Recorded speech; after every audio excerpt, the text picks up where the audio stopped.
جب کوفہ کے لوگ جناب مسلم کو تنہا چھوڑ گئے تو ایک رات کے لیے جناب مسلم نے طوہ نامی خاتون کے گھر قیام کیا، اور صبح ہوتے ہی طوہ کے بیٹے نے ابن زیاد کو جناب مسلم کی خبر دے دی اور فوج لے کے اپنے گھر کی طرف چلا آیا۔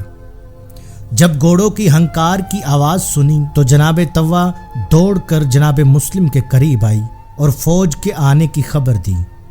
جناب مسلم نے کہا، آپ پریشان مت ہوں، یہ لوگ میری گرفتاری کے لیے آ رہے ہیں۔ آپ نے فرمایا، گھر میں کوئی تلوار ہے تو مجھے دے دو۔ جناب طوہ نے تلوار بھی دی اور ڈھال بھی دی۔ جناب مسلم نے تلوار کو بے نیام کیا اور ہوا میں لہرایا اور فرمایا، آپ نے مجھ سے نیکی کی ہے اور خدا آپ کو جزائے خیر دے۔ یہ گفتگو ہو رہی تھی کہ ابن زیاد کے سپاہیوں نے جناب طوہ کے گھر کو گھیر لیا تو جناب مسلم بپھرے ہوئے شیر کی طرح کمرے سے باہر آئے، اور اتنے میں جناب طوہ جناب مسلم کے آگے ہاتھ جوڑ کر کھڑی ہو گئی اور کہا، آپ گھر سے باہر مت جائیں، یہ لوگ آپ کو یا قتل کر دیں گے یا آپ کو قیدی کر لیں گے۔ پہ مسلم نے فرمایا، آپ ہٹ جائیں، یہ ہاشمی جوان کی غیرت کا معاملہ ہے۔ اور جناب مسلم گھر سے باہر نکلے اور بپھرے ہوئے شیر کی طرح بھیڑیوں پر حملہ کر دیا۔ جناب طوہ گھر کی چھت پر کھڑی ہو گئیں اور ہاشمی جوان کے حملے دیکھنے لگی۔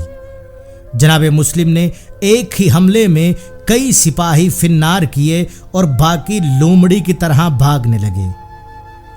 اسش نے ایک سپاہی کو بلایا اور کہا، ابن زیاد کے پاس جاؤ اور اسے کہو فوج اور بھیجو۔ جب اور لشکر دیکھا تو باقی سپاہیوں کا بھی حوصلہ بڑھنے لگا، تو جناب مسلم نے خدا پر توکل کرتے ہوئے شدید حملہ کیا اور جوک در جوک سپاہیوں کو واصل جہنم کیا۔ جناب مسلم کی ایک نظر اسش پر پڑی اور اسش دیکھتا کیا ہے کہ جناب مسلم کی آنکھ میں کئی شیر گررا رہے ہیں، ان کی تلوار سے لہو ٹپک رہا ہے۔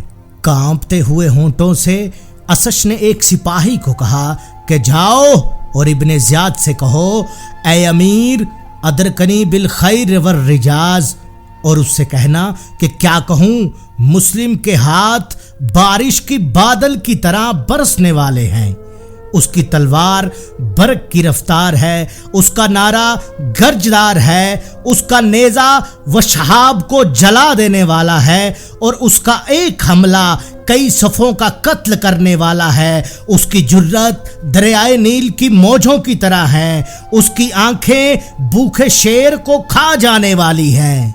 تو ابن زیاد نے عمدہ ترین لشکر بھیجا اور ابن اسش کو پیغام بھیجا کہ تیری ماں تیرے غم میں روئے، تم نے لاجواب سپاہیوں کو قتل کروا دیا ہے۔ یہ سنتے ہی ابن اسش نے کہا کہ شاید امیر کو اندازہ نہیں ہے کہ مسلم رسول خدا کے خاندان سے ایک غضبناک تلوار ہے۔ ابن زیاد کو جب اس بات نے پریشان کیا کہ فوج کی کثیر تعداد مر چکی ہے تو اس نے ابن اسش کو پیغام بھیجا کہ اگر مسلم قید نہیں ہو رہے تو مسلم سے مذاکرات کر لو اور اسے اس بات کا یقین دلاؤ کہ ہم تمہیں قتل نہیں کریں گے اور تم ہماری امان میں رہو گے۔ جب یہ بات اسش تک پہنچی تو اس نے سوچا کہ اس کے علاوہ کوئی اور چارہ نہیں ہے، تو اس نے بلند آواز سے کہا، مسلم خود کو ہلاکت میں نہ ڈالو اور جنگ بند کر دو، تم جتنے بھی فوجی مارو گے اس سے کئی زیادہ یہاں پر آ جائیں گے، میری بات مانو اور میری پناہ میں آ جاؤ اور ابن زیاد کے پاس چلو۔ جناب مسلم نے فرمایا، اے ملعون، مجھے تیری پناہ کی ضرورت نہیں ہے اور نہ ابن زیاد کی حمایت چاہیے، میں تیرے فریب میں نہیں آ سکتا کیونکہ کوفی سے وفا کی توقع نہیں کی جا سکتی۔ یہ فرمایا اور پھر حملہ کر دیا۔ فوج جنگ کرتے کرتے تھک گئی اور کچھ سپاہی گھروں کی چھتوں پر چلے گئے اور چھتوں سے کپڑوں کو آگ لگا کر جناب مسلم پر پھینکنے لگے اور پتھر مارنے لگے۔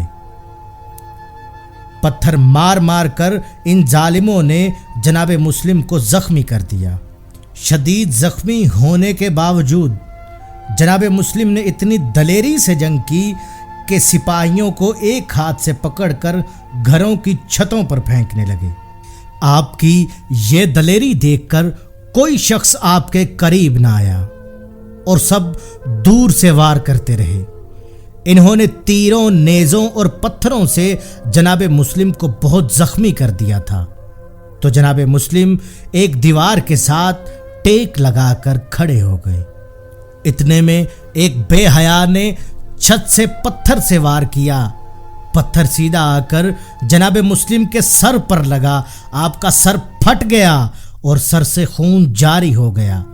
اچانک ایک اور پتھر آیا اور آپ کے لبوں پر لگا اور آپ کے ہونٹ زخمی ہو گئے، مگر پھر بھی جناب مسلم حملہ کرتے رہے۔ اسش نے کہا، ہاشمی جوان ایسے قابو میں نہیں آئے گا، زمین میں ایک گڑھا کھودو اور ایک ساتھ سب حملہ کر دو۔ ایسا ہی ہوا کہ ایک گڑھا کھودا گیا اور ساری فوج نے جناب مسلم پر حملہ کر دیا۔ جناب مسلم جنگ کرتے کرتے اچانک گڑھے میں گر گئے اور اوپر سے فوج نے حملہ کر دیا۔ ابن اسش آگے بڑھا اور اس ظالم نے تلوار سے وار کیا۔ جناب مسلم کا ایک ہونٹ کٹ گیا اور آپ کے دندان مبارک ظاہر ہونے لگے۔ انہوں نے آپ سے تلوار چھین لی اور آپ کو ایک سواری پر سوار کر دیا اور ابن زیاد کے سامنے لے گئے۔ دربار میں داخل ہوتے ہی ابن اسش نے کہا، مسلم امیر کو سلام کرو اور اپنا سر امیر کے سامنے جھکا لو۔ جناب مسلم نے فرمایا کہ یہ سر یا خدا کے آگے جھکا ہے یا میرے مولا حسین کے آگے جھکا ہے، اور حسین کے سوا میرا کوئی امیر نہیں۔ لہٰذا ابن زیاد اور اس کے ساتھی بیعت کا مطالبہ کرتے رہے اور آپ مسلسل انکار کرتے رہے۔